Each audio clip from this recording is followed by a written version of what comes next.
a volver a nuestro estudio del Evangelio de Marcos en el capítulo 1 de Marcos y voy a leer de los versículos 21 al 34 hoy, y es una sección un poco más larga, así que voy a leer un poco a la vez y luego dividirlo en partes y hablar de ello. Dice en el versículo 21, entraron en Capernaum, es decir, Jesús y sus discípulos, y tan pronto como llegó el sábado, Jesús fue a la sinagoga y se puso a enseñar. La gente se asombraba de su enseñanza porque la impartía como quien tenía autoridad y no como los maestros de la ley.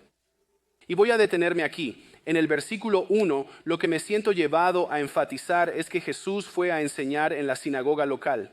Y eso te muestra que Jesús no se oponía a la religión organizada y al sistema religioso de su tiempo. Algunas personas dicen como no les gusta mucho la religión organizada, y siempre quiero decir, ¿en comparación con qué? ¿La religión desorganizada?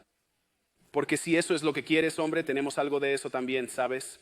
Pero piensa en lo que obtendrías con la religión desorganizada. Algunas personas la glorificarían como más auténtica o pura, pero en realidad, cuando no tienes sistemas o guías para proteger a la gente termina lastimada. Cuando no tienes estatutos y presupuestos, los recursos de Dios no se gestionan adecuadamente. Cuando no se tiene responsabilidad, hay una falta de discipulado, por lo que la religión desorganizada no es realmente útil en la forma en que la religión organizada lo es. Nuestro Dios es un Dios de orden, no de caos. Con una iglesia como la nuestra o muchas otras iglesias que tienen organización, esa organización conduce a la fecundidad.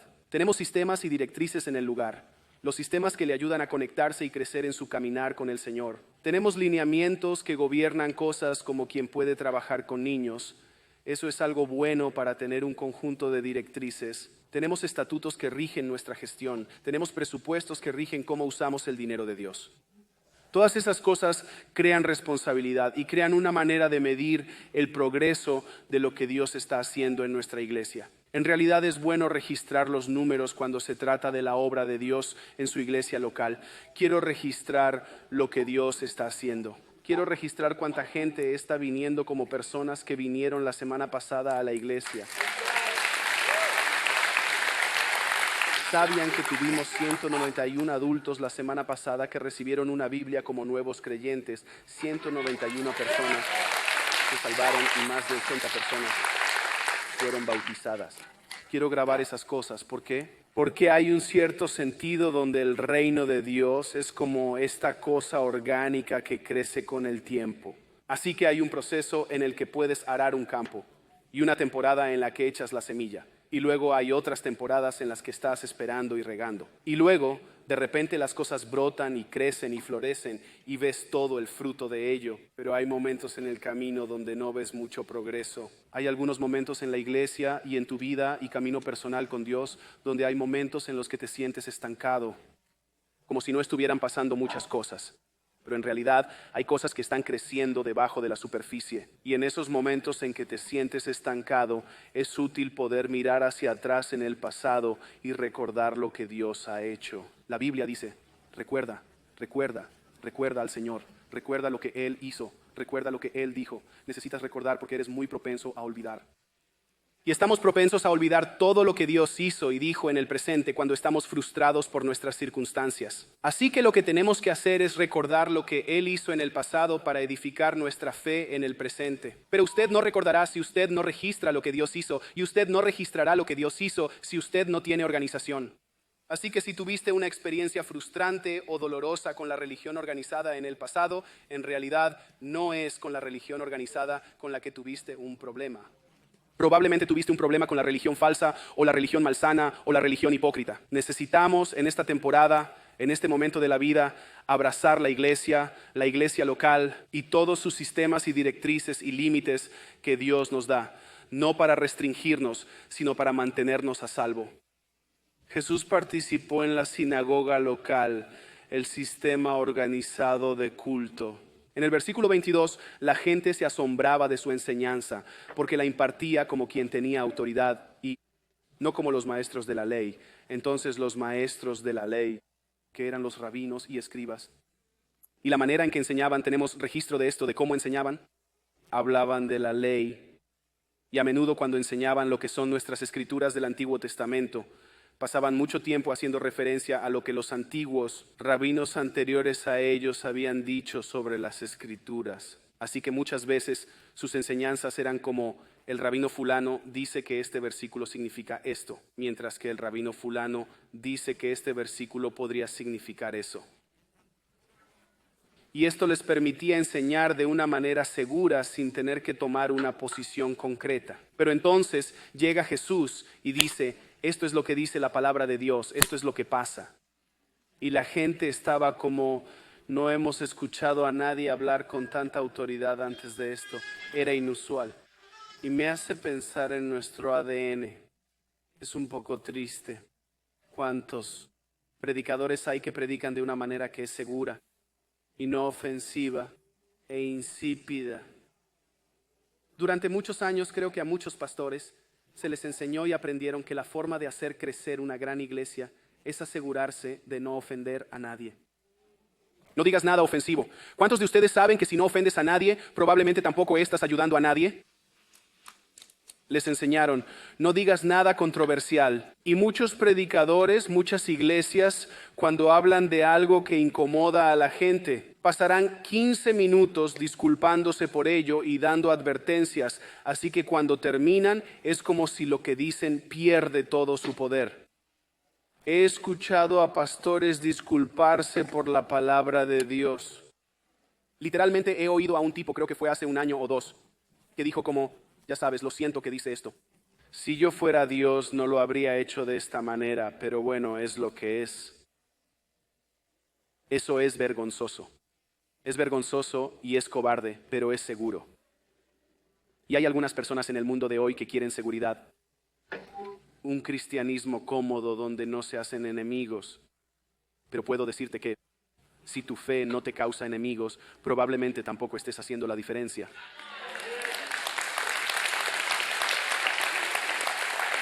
Y algunos de ustedes empezaron a venir a Generation Church en primer lugar porque se cansaron de ese tipo de predicación insustancial. ¿Amén? Y no te culpo, ¿verdad? ¿Cómo se supone que vas a salir y vivir con valentía para Dios en el mundo si tu pastor no predica con valentía en el púlpito? Así que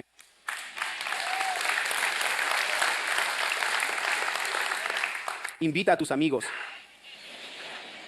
Me encontré con esta cita de A.W. Tozer, un autor muy conocido. Y él escribió esto en la década de 1950 originalmente, hace más de 75 años. Fue publicado en 1916, un libro llamado De Dios y los hombres. Y escribió esto, dijo: si el cristianismo va a recibir un rejuvenecimiento, debe ser por otros medios que los que ahora se utilizan. Debe aparecer un nuevo tipo de predicador. El gobernante apropiado del tipo de la sinagoga nunca servirá. Tampoco el tipo de hombre sacerdotal que cumple con sus deberes, recibe su paga y no hace preguntas. Ni tampoco el tipo pastoral que sabe cómo hacer que la religión cristiana sea aceptable para todos. Todos ellos han sido probados y han fracasado. Otro tipo de líder religioso debe surgir entre nosotros. Debe ser del tipo del antiguo profeta, un hombre que ha visto visiones de Dios y ha oído una voz desde el trono. Cuando venga, y ruego a Dios, no habrá uno sino muchos. Él se opondrá rotundamente a todo lo que nuestra sonriente y suave civilización aprecia. Contradecirá, denunciará y protestará en nombre de Dios, y se ganará el odio y la oposición de un gran segmento de la cristiandad. Es probable que un hombre así sea delgado, rudo, franco y un poco enfadado con el mundo. Amará a Cristo y las almas de los hombres hasta el punto de estar dispuesto a morir por la gloria de uno y la salvación del otro. Pero no temerá a nada que respire con aliento mortal.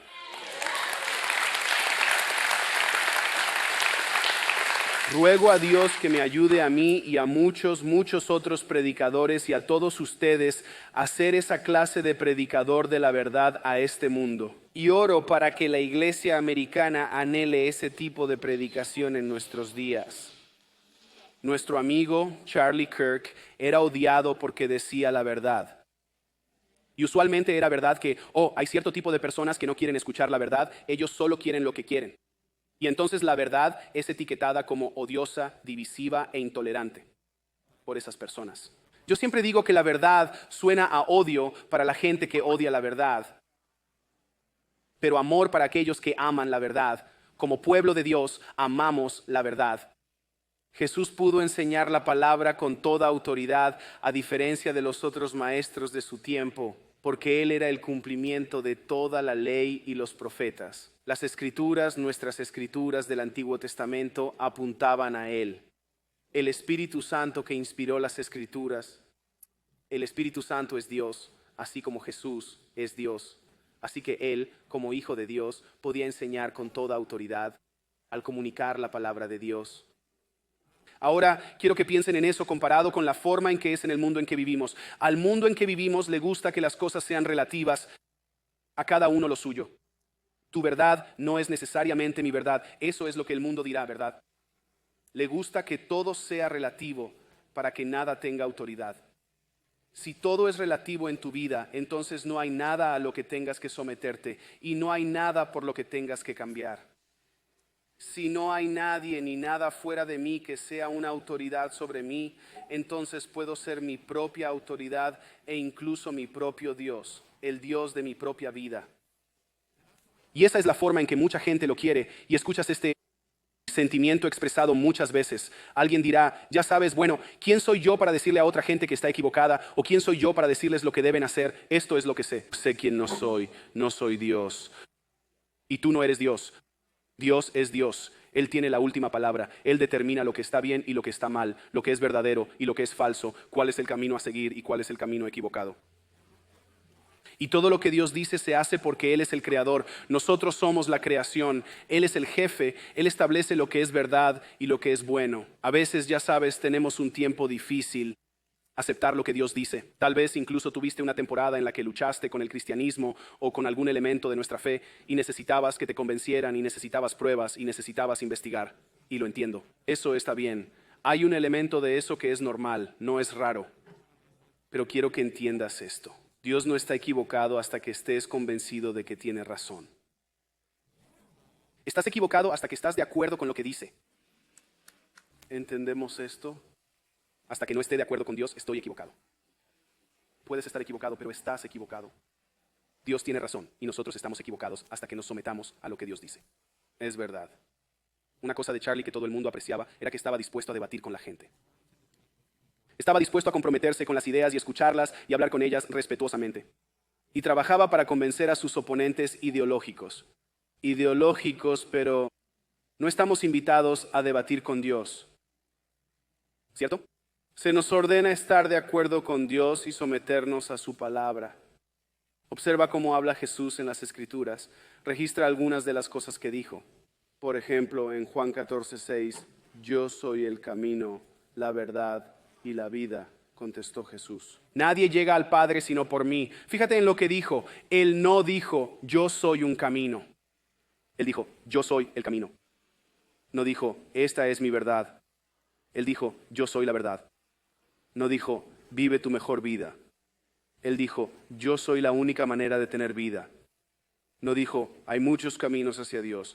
Elige tu propio camino hacia Dios. Él dijo, no hay camino a Dios excepto a través de mí. Eso es muy exclusivo.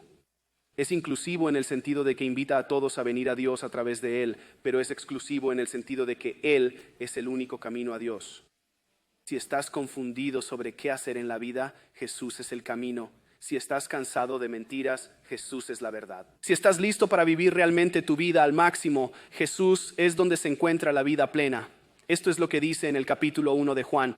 Y contemplamos su gloria, la gloria que corresponde al Hijo único del Padre, lleno de gracia y de verdad. Lleno de gracia y de verdad. Observen que Jesús no era 50% gracia y 50% verdad. Él era 100% gracia y 100% verdad. Esto te dice que la verdad y la gracia no son excluyentes la una de la otra. No son oponentes. No es que la verdad es mala y la gracia es amable. Y por eso a veces eres malo y otras veces debes ser amable. La verdad es siempre amable y la gracia es siempre veraz. No son opuestas. Son como dos ingredientes de la misma comida nutritiva que da vida. La forma en que comunicas la verdad, un pequeño consejo cuando hablas con la gente. La manera en que comunicas la verdad es usualmente determinada por el estado del corazón del oyente.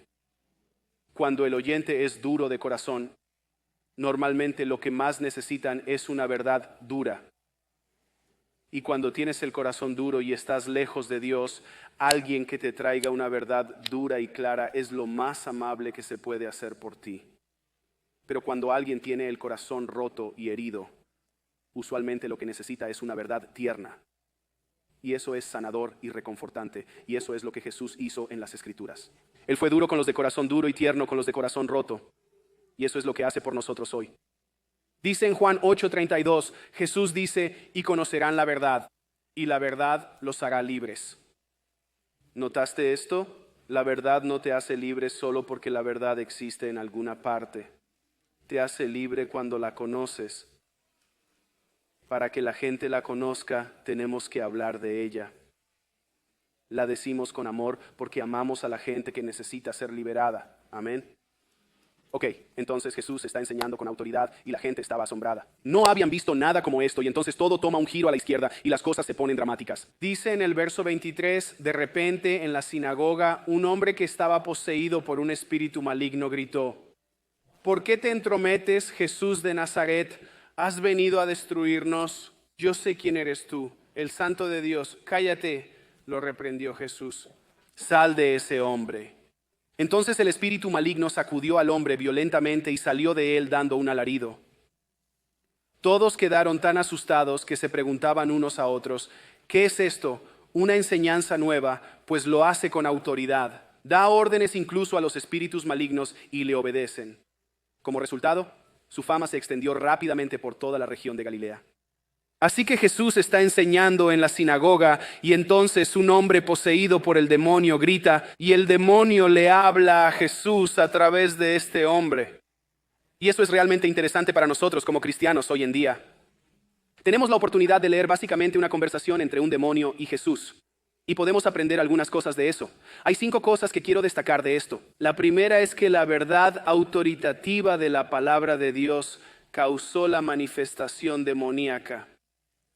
Bien, no fue hasta después de que Jesús enseñó la verdad con autoridad que este demonio se manifestó y salió a la superficie y habló. Dijo, ¿por qué interfieres con nosotros, Jesús? Sabes, hoy vemos tanto odio que se dirige hacia la gente que dice la verdad. El asesinato de Charlie fue demoníaco. Y fue inspirado por el odio porque Charlie dijo la verdad sobre las cosas espirituales. No te sorprendas, iglesia, si dices la verdad y experimentas oposición demoníaca. No lo digo para asustarte, espero que no te asuste. Lo digo para advertirte, para que puedas estar preparado. Piensa primero, solo considera esto. ¿Cómo te sientes cuando alguien te dice algo falso que tú sabes que es verdad? Como por ejemplo si te dijera, en realidad eres un gato. Te enfadarías mucho por eso. Quizás porque no te gustan los gatos te enfadarías un poco, pero no te enfadarías tanto porque dirías, no, sé que soy humano, no soy un gato, así que es una tontería, no me molesta. ¿Verdad? No te enfadarías tanto. O si alguien, como dijo, ya sabes, Jesús no es real. Trataría de convencerlos de que lo es, pero no me enojaría tanto porque sé que es real. Solo me siento mal por la persona que no se da cuenta de eso. Pero piensa en lo que pasa cuando le dices la verdad a alguien que está atrapado en un engaño demoníaco.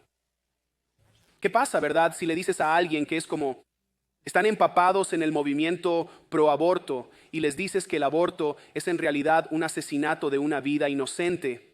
Y que eso desagrada a Dios en el nivel más profundo, ves a la gente ponerse furiosa por eso. O si tienes a alguien que está engañado por la ideología transgénero y le dices a un chico, ya sabes, en realidad eres un hombre, no eres una mujer, incluso si te pones un vestido. Ya sabes, no obtienes como calma, desacuerdo racional, obtienes como rabia asesina. ¿Por qué? Porque la verdad de la palabra de Dios interfiere con los planes del diablo, que es un mentiroso y el padre de la mentira.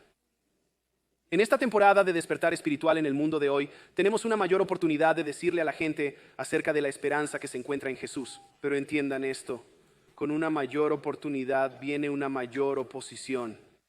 No te sorprendas si el enemigo se levanta en rebelión contra lo que vemos en el mundo de hoy. Es lo que viste en el libro de los Hechos. En el libro de los Hechos, cuando se predicaba el evangelio y estallaba el avivamiento, en todas partes donde había avivamiento, también había disturbios. Así que sabemos que vamos a vencer, pero no siempre es un camino de rosas. Lo siguiente también es esto: los demonios se encuentran a menudo entre los religiosos. Se pone real. Así que cristianos, déjenme decir esto primero: los cristianos no pueden ser poseídos por demonios. Bien, prediqué un sermón entero sobre esto hace poco. Si tienes más preguntas sobre esto y necesitas entender toda la razón por la que digo esto, pero esto es lo que es. Tú, si eres un creyente en Jesús, eres lo que la Biblia llama un templo del Espíritu Santo. El Espíritu Santo está morando en ti, Él habita en ti. Si el Espíritu Santo está morando en ti y habita en ti, Él no va a permitir que un espíritu demoníaco se mude a un cuarto de huéspedes como compañero de cuarto y cohabite en ti, ¿verdad? Si perteneces a Dios, no puedes ser poseído por el diablo, ¿de acuerdo? Así que si eres cristiano, no tienes un demonio. Puedes tener como un desorden de personalidad, pero no tienes un demonio, ¿de acuerdo? Yo conozco algunas personas rudas, pero no creo que estén poseídas por el demonio, ¿de acuerdo? Pero es posible que gente que no es cristiana esté poseída por el demonio. Y hay personas que son religiosas, pero no creen en Jesucristo. Y así la gente religiosa puede ser muy religiosa, pero estar endemoniada, se den cuenta o no.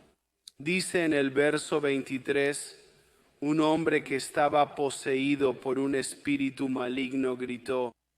Así que a los demonios no les importa estar cerca de gente religiosa. Y no sabemos por qué este hombre poseído por el demonio estaba allí. Estaba pensando en eso, como, bueno, ¿por qué estaba ese tipo allí en primer lugar? Tal vez hay dos cosas que vienen a la mente. Tal vez se despertó y en un momento de conciencia fue como: tengo que ir a la sinagoga. Necesito estar cerca de las cosas de Dios porque sabía que estaba atrapado y necesitaba ser liberado. Tal vez estaba allí para obtener ayuda. No lo sé. Otro escenario que se me ocurrió fue que tal vez ese hombre poseído por el demonio había sido miembro de la sinagoga durante mucho tiempo. Tal vez estaba allí a propósito para sembrar división y confusión entre el pueblo de Dios. Usted sabe que eso todavía sucede en las iglesias de hoy. Hay personas que vienen a la iglesia y se llaman cristianos, pero en realidad no son cristianos. En realidad están allí como agentes de Satanás y siembran división y confusión y chismean y pelean y se rebelan contra la autoridad y mienten y difunden falsas enseñanzas. También hay hoy iglesias que están muertas. Se llaman a sí mismas iglesias. Tal vez en un momento fueron como una verdadera iglesia, pero con el tiempo se comprometieron, dejaron su primer amor y hoy el Espíritu Santo no está allí. Espíritus impíos habitan esos lugares. No predican el arrepentimiento, ponen banderas arcoíris. También hay iglesias así. Hay algunos lugares que eso es lo que encuentras y es descrito en 2 Timoteo 3:5, que algunos de estos lugares, algunas de estas personas aparentarán ser devotos, pero su conducta desmentirá el poder de la devoción. Hay un cierto tipo de persona que habla de las cosas de Dios, pero en realidad no conocen al Hijo de Dios. En la actualidad hay pastores que hablan de amor, pero nunca hablan de la verdad. Hablan de paz, pero nunca hablan de la necesidad de luchar contra el mal. Y una triste realidad es que es posible encontrarse con lo demoníaco incluso en una iglesia. Y cuando lo haces, no se puede transigir con ello, tiene que ser expulsado. Esta es la tercera cosa que quiero destacar. Hasta los demonios saben quién manda. Me gusta este punto. Cuando el demonio llama a Jesús, no estaba hablando mal de Jesús. Claramente sabía cuál era su lugar. Dijo en el versículo 24, ¿has venido a destruirnos? Piensa en lo que eso implica. El demonio sabía que Jesús podía destruirlo. ¿Qué tan genial sería si los demonios te respondieran de esa manera? Como si entraras en una mala situación y los demonios dijeran, oh hombre, Jessica está aquí ahora. Como Jessica, ¿viniste a arruinar nuestros planes otra vez? Como sí, demonio, sí, lo hice. ¿Verdad? Eso sería asombroso. Y no sé si los demonios nos temerían de esa manera. Tal vez lo harían, pero definitivamente tienen un miedo saludable de Jesús. Y quiero destacar esta lucha entre el bien y el mal, esta guerra espiritual de la que somos muy conscientes. A veces vemos la lucha entre el bien y el mal representada en las películas y en las historias como una lucha pareja, donde el bien y el mal están cabeza a cabeza luchando. De hecho, en muchas de las historias que nos gustan, el mal es usualmente más poderoso que el bien. Y el bien apenas vence y logra una victoria en el último segundo, y eso hace una historia realmente buena. Como en la Guerra de las Galaxias, cuando Luke Skywalker y los rebeldes derrotan al Imperio del Mal, o en El Señor de los Anillos, cuando el pequeño Frodo derrota a todos los orcos y a Sauron, destruyéndolos. Es como una gran narración, pero no el reflejo más exacto de la batalla entre el bien y el mal en el reino espiritual. Porque en el reino espiritual el mal es real, pero no tiene ninguna oportunidad contra Jesucristo, ¿verdad? Ni siquiera se acerca. A veces como un cristiano individual te sientes un poco superado en número por el mal que hay en este mundo, pero tienes que recordar que eres parte de un ejército más grande, el ejército del cielo. Ni siquiera está cerca. Los demonios son como: Señor, vas a destruirnos, al igual que es solo una cuestión de cuándo, es ahora. Es ahora que puedes. Tienes que recordar que tú vences y que el que está en ti es más grande que el que está en el mundo y ni siquiera está cerca. Y en cuarto lugar, los demonios reconocen la verdadera identidad de Jesús. Piensa en cuánta gente hoy en día saben de Jesús pero no lo conocen. No lo conocen. Muchos hoy lo consideran un buen hombre históricamente o un sabio maestro. Hay ateos que consideran a Jesús como una persona histórica real que enseñó buena moral. Hay musulmanes que lo ven como un profeta. Los judíos lo vieron como un falso Mesías en su momento, muchos de ellos. Los hindúes lo ven como un sabio maestro. Los budistas lo ven como una figura histórica compasiva. Pero fueron los demonios los que acertaron primero. Aparte de tal vez Juan el Bautista y su mamá, como los demonios fueron los primeros en reconocer quién era realmente. En el versículo 24, el demonio dijo: yo sé quién eres tú, el Santo de Dios. Una cosa es que sus discípulos nos dijeran quién era. Fue más tarde, en el capítulo 20 de Juan, después de que Jesús resucitó de entre los muertos, que Tomás, habiendo dudado, finalmente llegó a creer, habiendo tocado el cuerpo físico de Jesús y las cicatrices en sus manos. En el versículo 28 de Juan 20, Señor mío y Dios mío, exclamó Tomás. Tomás reconoció que Jesús era su Dios. Bien, pero mucho antes de que Jesús resucitara de entre los muertos, mucho antes de que caminara sobre el agua o alimentara a 5,000 o sanara a los enfermos o expulsara demonios, los demonios lo conocían. Ya lo conocían. ¿Por qué? Porque el Hijo de Dios es eterno y siempre fue, es y será. Así que Él existía mucho antes de que Jesús pisara la tierra. Los demonios lo conocían desde la eternidad pasada. Tú eres el Santo de Dios. Asegúrate de saber quién es Jesús realmente. Él es la única manera de ser salvo. Él salva a todos los que creen. Y luego está el quinto punto aquí. Los demonios obedecen a Jesús. La gente estaba asombrada de su enseñanza y que casualmente le ordenara a este demonio que saliera. Y luego dijeron en el verso 27, da órdenes incluso a los espíritus malignos y le obedecen. Jesús es tan poderoso, no tuvo que destruir al demonio. Solo le ordenó que se fuera y el demonio se fue. La forma en que vemos la ideología demoníaca y el engaño expulsados de nuestra sociedad hoy en día es presentando a la gente a quien los demonios obedecen. A medida que la gente recibe la salvación a través de la fe en Jesucristo, son liberados de la esclavitud al engaño y de los demonios. Piensa en esto como se desarrolla en la práctica. Miras algunos de los problemas en nuestro mundo de hoy y piensas, bueno, ¿cómo puedo arreglar esto? Y sí, ya sabes, votar de cierta manera puede hacer una diferencia y hay diferentes cosas que pueden ayudar, pero la solución definitiva a los problemas en el mundo de hoy es Jesús. Él es la solución. Hoy en día se ven banderas del orgullo en las aulas de los niños pequeños de todo Estados Unidos. La forma de eliminar las banderas del orgullo de las aulas es volver a introducir la oración en ellas. Pero piensen en esto. ¿Cómo sucede eso? La manera de regresar la oración a las aulas es llevando a Jesús a los corazones de los maestros. ¿Cierto? Y la manera de llevar a Jesús a los corazones de la gente que necesita a Jesús es que la gente que ya conoce a Jesús tiene que hablar de Él a la gente que necesita a Jesús. En otras palabras, depende de nosotros contarle a la gente las buenas nuevas si queremos ver el mundo diferente. No podemos limitarnos a quejarnos de cómo están las cosas. Tenemos que contarle a la gente cómo pueden ser las cosas con Jesús. Ahora, usted nota que no es hasta que el demonio es expulsado que comienza a gritar y chillar, ¿verdad? Ahí fue cuando realmente empezó a hacer un berrinche. Salió, obedeció, pero hizo un berrinche en el proceso.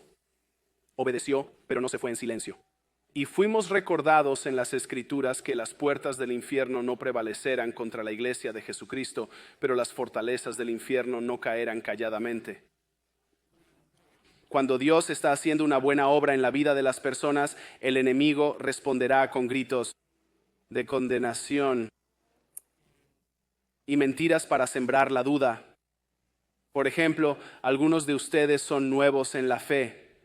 Tal vez comenzado su viaje de fe hace un par de semanas, tal vez hace un mes o un año o un par de años, y usted es una especie de nuevo y por lo que todavía está aprendiendo y usted está emocionado y cree, pero todavía tienes preguntas o tal vez luchas y todavía tienes dudas. Solo necesitas saber que cuando eres nuevo en la fe y le has dado tu vida a Dios, el diablo no te dejará ir fácilmente. Él no puede arrebatarte de las manos de Dios, pero puede gritar mentiras para confundir tu corazón. Así que Él gritará condenación y te dirá cosas como: Dios realmente no podría perdonarte. Dios realmente no puede amarte. No eres digno de amor. No eres digno de salvación. No eres realmente salvo. Él tratará de sembrar duda en tu corazón y evitar que creas en tu propia salvación. ¿Cómo puedes ser realmente salvo? ¿Cómo puede ser tan fácil que solo creas? Eso no puede salvarte. Tienes que ganártelo. Como que trata de confundirte. Y así cuando el enemigo está gritando y chillando y gritando a usted, tienes que aprender a sintonizar su voz y sintonizar la voz de Dios. ¿Qué dijo Dios ya en su palabra? Dios dijo que nunca te dejará ni te abandonará. Dios dijo que nadie podrá arrebatarte de su mano. Dios dijo que su amor por ti es más alto que los cielos sobre la tierra. Dijo que ha alejado de ti tu pecado tan lejos como el oriente está del occidente. Ya ha elegido no recordarlo más. Entonces, ¿por qué estás pensando en algo que Dios ya ha decidido olvidar? Sintoniza con lo que Dios dice en su palabra. ¿Qué dijo Dios? Y luego el siguiente pasaje aquí sigue diciendo esto. Jesús echó fuera a este demonio. El versículo 29. Tan pronto como salieron de la sinagoga, Jesús fue con Santiago y Juan a casa de Simón y Andrés. 30. Simón, ese es Pedro, la suegra de Simón estaba en cama con fiebre. Y enseguida se lo dijeron a Jesús. 31. Él se acercó, la tomó de la mano y la ayudó a levantarse. Entonces se le quitó la fiebre y comenzó a servirles. Al atardecer, cuando ya se ponía el sol, la gente llevó a Jesús todos los enfermos y endemoniados, de manera que la población entera se estaba congregando a la puerta. Jesús sanó a muchos que padecían de diversas enfermedades, también expulsó a muchos demonios. Eso es lo que hizo Jesús. Expulsaba a los demonios y sanaba a los enfermos. Vemos que eso sucede mucho en el Evangelio de Marcos. Hablaremos más de ello en las próximas semanas. Eso es lo que Jesús sigue haciendo hoy. Piensa en lo que hizo en ese momento. Sanó a la suegra de Pedro. Así que dejó este servicio religioso realmente incómodo, donde un demonio interrumpió el servicio. Para que sepas, si alguna vez estás en la iglesia y algo raro e incómodo sucede, como no es la primera vez, ya sabes. Tratamos de evitar esas cosas, pero sucede a veces, ya sabes. Hay que seguir adelante de todas maneras, estará bien. Pero Jesús como que termina este servicio religioso, va a la casa de Pedro y la suegra de Pedro está enferma. Tiene mucha fiebre. Pedro y Andrés se lo cuentan a Jesús. Y no sé si Pedro estaba un poco desgarrado internamente. Quería que Jesús curara a su suegra, como tal vez.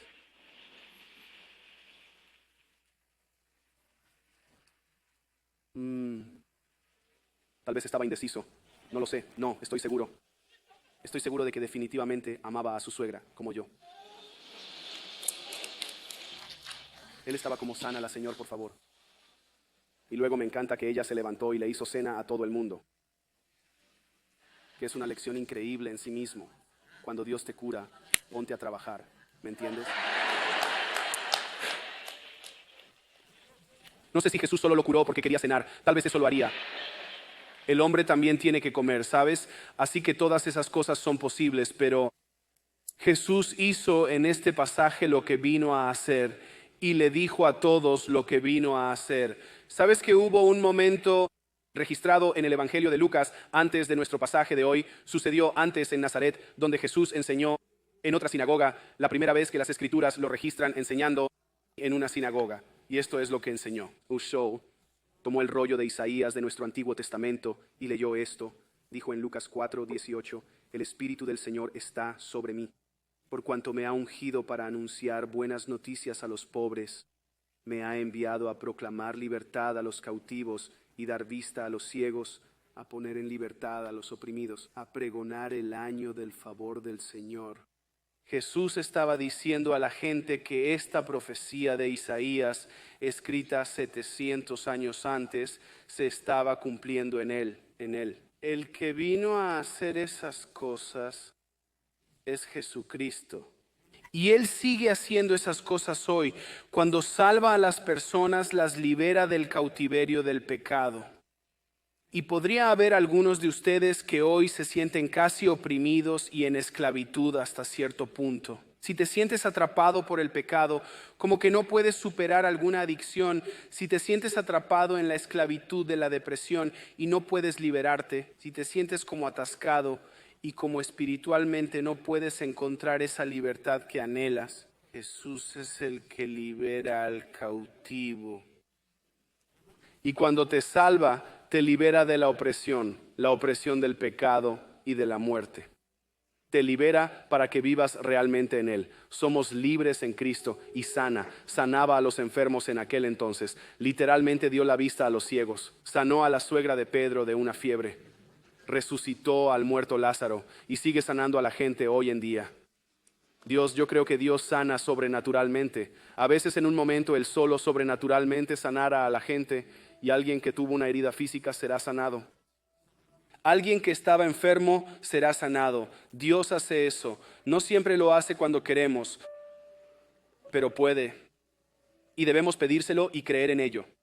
Y sabemos que cuando oramos para que la gente sea sanada, la respuesta de Dios siempre es sí. Solo es cuestión de cuándo. Como Charlie Kirk, cuando yo oraba para que fuera sanado, fue sanado. Solo que no en la forma en que yo oraba. Pero cuando entramos al cielo, somos sanados de toda enfermedad, toda dolencia y toda deficiencia. Puedo decirte esto, que nadie en el cielo lamenta estar allí. Nadie está como, oh hombre. Como cuando Charlie fue al cielo, él estaba como, gracias Jesús por no curarme como mis amigos estaban orando. Preferiría estar aquí. Nos sentiríamos igual al ir al cielo. Pero cuando aceptamos a Jesús como nuestro Salvador, Él nos cura de la ceguera espiritual. Antes de ser salvos no podíamos ver. Una vez estuve perdido, pero ahora estoy encontrado. Una vez estuve ciego, pero ahora veo. No podíamos ver la verdad, pero Jesús abre nuestros ojos para que veamos la verdad espiritual de que Dios es real y nos ama. Y quiere salvarnos del pecado, de la muerte y del infierno si creemos en Jesús, que es el Hijo de Dios, que murió por nuestros pecados y resucitó. Si lo vemos, porque Dios nos sana y lo sigue haciendo hoy. Así que quiero pedirles a todos que inclinen la cabeza y cierren los ojos en este momento. Y si estás en la iglesia hoy, si te unes a nosotros en cualquiera de nuestros campus o en línea, y usted sabe en su corazón, hoy es el día para que usted rinda su vida a Jesús y recibirlo para salvación como tu Señor y tu Salvador. Estás listo para confiar en Él. Hoy es ese día. Todo el que invoque el nombre del Señor será salvo. Así que si ese eres tú, este es el momento más importante de tu vida en algunos aspectos. Esta es probablemente la decisión más importante que jamás harás, es la decisión de recibir a Jesucristo. Si ese eres tú, sabes que este es tu momento de salvación. Ora esta oración conmigo donde quiera que estés. Solo di, Dios, confieso que he pecado contra ti y te pido perdón. Creo que Jesús es el Hijo de Dios y que murió en la cruz por mis pecados. Y creo que Jesús resucitó y venció a la muerte. Dios, gracias por salvarme. Gracias por amarme siempre. Y hoy te pido que me guíes hacia adelante mientras sigo a Jesús. Y oramos esa oración juntos ahora mismo. Mantengamos nuestras cabezas inclinadas por un segundo. Voy a hacer esto en cualquier campus que estés. Si acabas de orar esa oración, es bueno responder a eso. Y quiero dar gracias a Dios por ti. Así que si oraste para recibir a Jesús ahora, levanta la mano. Para que yo sepa que oraste esa oración conmigo. ¿Hay alguien aquí? Levanta tu mano. Eso es impresionante. Gracias. Y aquí en el frente no vamos a hacer nada raro o avergonzarte. Tenemos una Biblia que queremos regalarte, que tiene cosas que te ayudarán en tu camino con el Señor. Así que si usted oró esa oración en cualquier lugar, levanta la mano si quieres que te traigamos esa Biblia.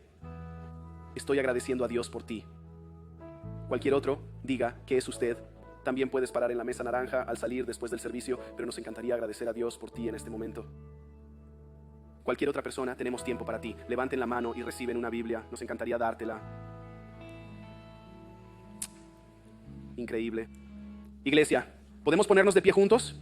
Demos gracias a Dios por todos los que recibieron a Jesús hoy. Esto es asombroso.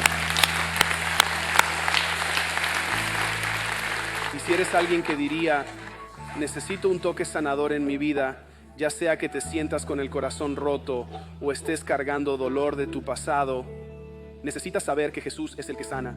Si ese eres tú y dices, necesito que Dios haga un toque sanador en mi vida, levanta tu mano. Tal vez hasta sea para sanidad física. Usted necesita algo sanado que no está funcionando bien en tu cuerpo, algo que duele. Quiero orar por ti hoy. Dios, te damos gracias por tu amor y por tu poder sanador, y oro por cada uno de los tuyos. Oro para que toque sus corazones, sane sus cuerpos. Dios, sana sus mentes. Oro para que cualquier dolor del pasado sea sanado y quites ese dolor, Dios, y lo reemplaces con tu amor, Señor. Te doy gracias porque nos aceptas como somos, pero no nos dejas así.